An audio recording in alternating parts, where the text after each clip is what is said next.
بسم اللہ الرحمن الرحیم جی السلام علیکم۔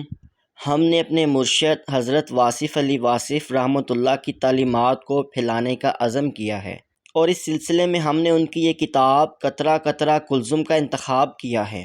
ہم ڈیلی بیسس پہ روزانہ ایک ان کا مضمون پڑھیں گے اور اس کو ریکارڈ کریں گے اور آپ تک پہنچائیں گے، چونکہ یہ دل کا پیغام ہے اور دلوں تک جانا چاہیے، ان لوگوں تک جانا چاہیے جو زندگی کے حالات سے پریشان ہیں، اپنوں سے پریشان ہیں، دنیا کے مختلف بکھیڑوں میں مبتلا ہیں، بے چین ہیں۔ ان تک یہ پیغام پہنچنا چاہیے تاکہ ان کی زندگی میں سکون آئے، ان کے دلوں میں سکون اور اطمینان آئے اور ان کی زندگی آسان ہو۔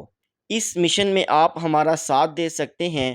مرشد کی تعلیمات کو پھیلانے کے لیے آپ ہمارے یوٹیوب چینل آسان زندگی کو سبسکرائب کر سکتے ہیں، ویڈیو کو لائک اور شیئر کر سکتے ہیں اور اپنے پیاروں کی زندگی میں آسانی پیدا کر سکتے ہیں۔ تو چلیے شروع کرتے ہیں۔ تو آج اس سلسلے کی پہلی کڑی ہے زندگی مضمون، جو کہ حضرت واصف علی واصف کی کتاب قطرہ قطرہ کلثم سے انتخاب کیا گیا ہے۔ زندگی کسی میدان کار زار کا نام نہیں، یہ جلوہ گاہ ہے، حسن کی جلوہ گاہ۔ یہ ایک رونق بازار ہے جس میں خریدار گزرتا ہے، وہ خریداری کرتا ہے اور اس کا سرمایہ ختم ہو جاتا ہے، اور پھر تعجب ہے کہ اس کی خریداری بھی دھری کی دھری رہ جاتی ہے۔ وہ خالی ہاتھ واپس لوٹتا ہے۔ رونق بازار، رونق بازار قائم رہتی ہے اور خریدار ختم ہوتے رہتے ہیں۔ زندگی کسی الجھے ہوئے سوال کا نام نہیں، یہ ایک پر لطف منظر ہے، ایسا لطیف منظر کہ تبصرے اور تنقید کے بوجھ کو بھی برداشت نہیں کرتا۔ یہ ایک دیکھنے والا منظر ہے، سننے والا نغمہ ہے، ایک سوچنے والا منصوبہ نہیں، ایک مشکل معمہ نہیں۔ زندگی تو بس زندگی ہی ہے، کسی کا احسان ہے، کسی کی دین ہے، کسی اور کا عمل ہے۔ یہ سمندر کی طرح ہے، وسیع و بے پایاں، جس کا صرف ایک ہی کنارہ ہے، ایک ساحل جہاں رونقیں ہیں، میلے ہیں، چراغاں ہیں، ہجوم ہیں، تنہائیاں اور اداسیاں بھی ہیں۔ دوسرے کنارے کی کسی کو خبر نہیں۔ جو لوگ دوسرے کنارے کی خبر لینے گئے ہیں ابھی تک لوٹے نہیں۔ اسی طرح اس طرف رنگ ہی رنگ ہیں، نرنگ ہیں، اور دوسری طرف بے رنگ، صرف ایک ہی رنگ ہے۔ کون جانے کہ اس سمندر میں کیا ہے اور اس کے پار کیا ہے۔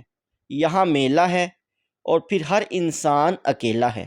زندگی کب سے ہے اور کب تک ہے، کون جانے، ازل سے ابد تک یا ازل سے پہلے اور ابد کے بعد بھی زندگی ہی ہے۔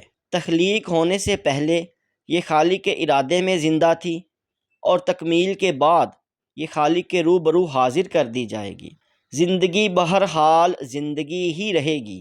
زندگی وقت کھاتی ہے، زمانے نگل جاتی ہے، کبھی کبھی صدیاں ہڑپ کر جاتی ہے اور ٹس سے مس نہیں ہوتی، اور کبھی کبھی ایک لمحے میں کئی انقلابات برپا کر دیتی ہے۔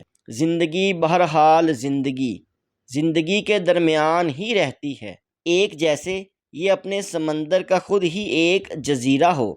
زندگی سے پہلے بھی زندگی تھی اور زندگی کے بعد بھی زندگی ہی ہوگی۔ زندگی مرتی نہیں، مر سکتی نہیں، نہ ہی یہ ہمیشہ زندہ رہ سکتی ہے۔ زندگی ہمیشہ قائم بھی ہے اور ہمیشہ تبدیل بھی ہوتی رہتی ہے۔ زندگی جہاں پھلنے پھولنے کا نام ہے، وہاں اپنی آگ میں جلنے کا نام بھی ہے۔ زندگی تخلیق کرتی ہے اور اپنی تخلیق کے مراحل میں تحلیل بھی ہوتی رہتی ہے۔ اس طرح زندگی ہونے اور نہ ہونے کے درمیان ہی رہتی ہے۔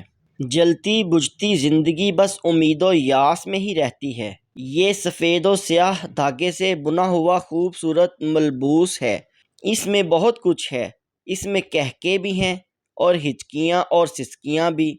زندگی غریبوں کے کچے گھروندوں میں بھی سرشار رہ سکتی ہے اور امیروں کے پکے محلات میں بیمار بھی رہ سکتی ہے۔ زندگی اگر چاہے تو گردش حالات سے منسوب ہو جاتی ہے اور اگر پسند فرمائے تو گردش زمان و مکان سے بے نیاز ہو کر اپنے لیے نئے جہان پیدا کرتی رہتی ہے۔ زندگی کسی فارمولے میں مقید نہیں ہو سکتی۔ اسے کچھ کہہ لیجئے، یہ سنتی ہے، مسکراتی ہے اور کچھ اور ہی روپ اختیار کر کے فارمولے سے باہر نکل آتی ہے۔ اگر زندگی کو مسلسل سفر کہا جائے تو قیام کیا ہے؟ اگر زندگی کو بیداری کہا جائے تو نیند اور غفلت کو کیا کہا جائے؟ اگر زندگی کو محبت کہہ لیا جائے تو نفرت بھی تو زندگی ہے، بلکہ نفرت زیادہ زندہ ہے۔ نفرت، غصہ، حسد، انتقام زندگی کو زیادہ متحرک رکھ سکتے ہیں۔ بہرحال محبت اور نفرت زندگی ہی کے نام ہیں۔ اگر مذہب کو زندگی مانا جائے تو لامذہبیت کیا ہے؟ اگر زندگی زمین ہے تو آسمان کیا ہے؟ اگر مخلوق کو زندہ کہا جائے تو مخلوق پیدا کرنے والی ذات کو کیا کہا جائے؟ زندگی کی تعریف کرنا بہت مشکل ہے، اسے جاننا اور پہچاننا بھی مشکل ہے۔ یہ ایک راز ہے، ایسا راز کہ جس نے راز جان لیا وہ مر گیا اور جو نہ جان سکا وہ مارا گیا۔ زندگی تلاش میں ہے۔ کس کی تلاش؟ زندگی اسے تلاش کرتی ہے جو زندگی کو تلاش کرتا ہے۔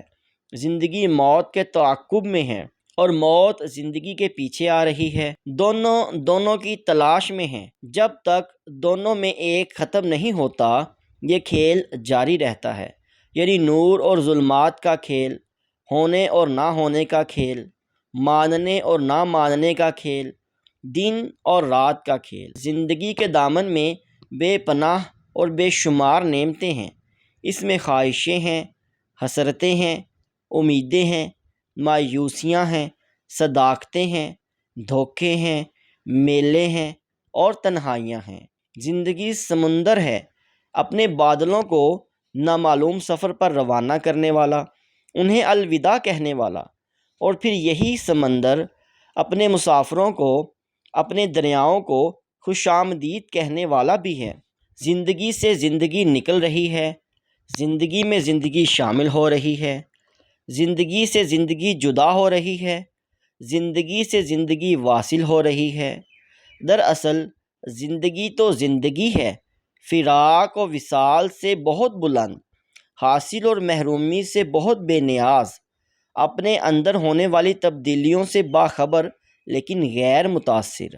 زندگی بہت پرانی ہے، بہت قدیم ہے، بہت بوڑھی ہے، لیکن یہی زندگی بہت نئی ہے، بہت جدید ہے اور بہت جوان۔ ہر قدیم کبھی جدید تھا اور ہر جدید کبھی قدیم ہوگا۔ یہی زندگی بیک وقت قدیم اور جدید ہے۔ پرانے شہر اور نئے انسان، پرانے انسان اور نئے شہر۔ آج کا انسان پرانے کھنڈرات میں خوش رہتا ہے، یہ دیکھنا چاہتا ہے کہ وہ کون لوگ تھے جو اس کھنڈر میں کبھی آباد تھے۔ یہ کھنڈر کسی زمانے میں محلات تھے۔ نیا انسان پرانی کائنات کو دریافت کرنے نکلا ہے، وہ اسے ترقی کہتا ہے۔ یہ عجب بات ہے کہ آج کا انسان آج بھی پرانی طرز پر پیدا ہوتا ہے، پرانے مصنفین کو پڑھتا ہے اور نئے علم کا اظہار کرتا ہے۔ نئی بات کیا ہے؟ پرانے چہرے ہیں، پرانی آنکھیں ہیں، پرانے آنسو ہیں، وہی کچھ ہے جو تھا، اور پھر نئے انسان کے لیے پرانی منزل، پرانے قبرستان۔ یہ سب باتیں سمجھ میں نہیں آ سکتی۔ یہ زندگی ہے، بارات بھی زندگی اور جنازہ بھی زندگی۔ سمجھنا مشکل ہے۔ یہ دنیا بابل کا گھر اور وہ دنیا سسرال۔ تعجب ہے، چار کہار ڈولی لے چلے اور چار بھائی جنازہ لے چلے۔ ایک ہی ہے، سب ایک ہے، سب جلوے زندگی کے ہیں، سب ابواب کتاب ہستی کے ہیں، ابتدا اور انتہا سے بے نیاز۔ زندگی آغاز سے پہلے بھی تھی اور انجام کے بعد بھی ہوگی۔ زندگی تو بس زندگی ہے، اس کا یوم پیدائش اور اس کا یوم وصال کسے معلوم؟ کون جانے یہ لامحدود سفر کہاں سے شروع ہو اور انجام کہاں ہوگا؟ کون جانے یہ لامحدود سفر کہاں سے شروع ہوا اور انجام کار کہاں ختم ہوگا؟ بہرحال زندگی ہمہ حال رواں دواں ہے، دریا کی طرح جو چلتا رہتا ہے، مسلسل، مستقل، نہ کٹتا ہے نہ رکتا ہے، نہ بے دم ہوتا ہے۔ پہاڑوں کا پیغام ہے جو آب رواں کے ذریعے سمندر کے نام کیا گیا۔ یہ پیغام زندگی ہے اور اسے لے جانے والا زندہ رہے گا۔ زندگی اپنی عزت خود ہے، خود ہی یہ اپنی آبرو خاک میں ملاتی ہے۔ یہ خود ہی محترم اور معزز ہے، کبھی سرفراز ہے، کبھی سرنگو ہے۔ زندگی سرد خانوں میں دہکتی ہوئی آگ ہے، نار ہے، اور یہی زندگی اسی نار میں چھپا ہوا گلزار ہے۔ یہ معمولی سی بات ہے، زندگی دینے والے کے حوالے سے سمجھ میں آ سکتی ہے۔ اگر تخلیق خالق سے متعلق ہو تو سلامت، ورنہ یہی ایک قیامت ہے۔ زندگی اپنے ہی پردے میں چھپی ہوئی ہوتی ہے اور اپنے ہی دروازے پر خود ہی دستک دیتی ہے اور خود ہی اندر سے جواب دیتی ہے، یہاں کوئی نہیں۔ اور اگر کسی نظر کا فیض ہو جائے تو خود ہی خود کو آواز دیتی ہے، اندر آ جاؤ، ہم تمہارا انتظار کر رہے ہیں۔ بس زندگی اپنے روبرو ہونے کا نام ہے، اپنے قریب ہونے کا نام، اپنے سے قریب ہونے کا نام، اپنے سے آشنا ہونے کا نام ہے۔ میں زندگی ہوں، لیکن اس شرط کے ساتھ کہ میں تسلیم کروں تو بھی زندگی ہے اور وہ بھی زندگی ہی ہے۔ سب کا احترام اپنا ہی احترام ہے، سب کی زندگی ہی اصل میں زندگی ہے، سب کی زندگی ہی اپنی زندگی ہے۔ تو ملتے ہیں ہم اگلے مضمون میں، تب تک رکھیے اپنا اور اپنے پیاروں کا ڈھیر سارا خیال، اور مرشد کے پیغام کو شیئر کیجیے اپنے پیاروں کے ساتھ تاکہ ان کی زندگی میں آسانیاں پیدا ہوں۔ تھینک یو سو مچ۔ اللہ حافظ۔ جزاک اللہ۔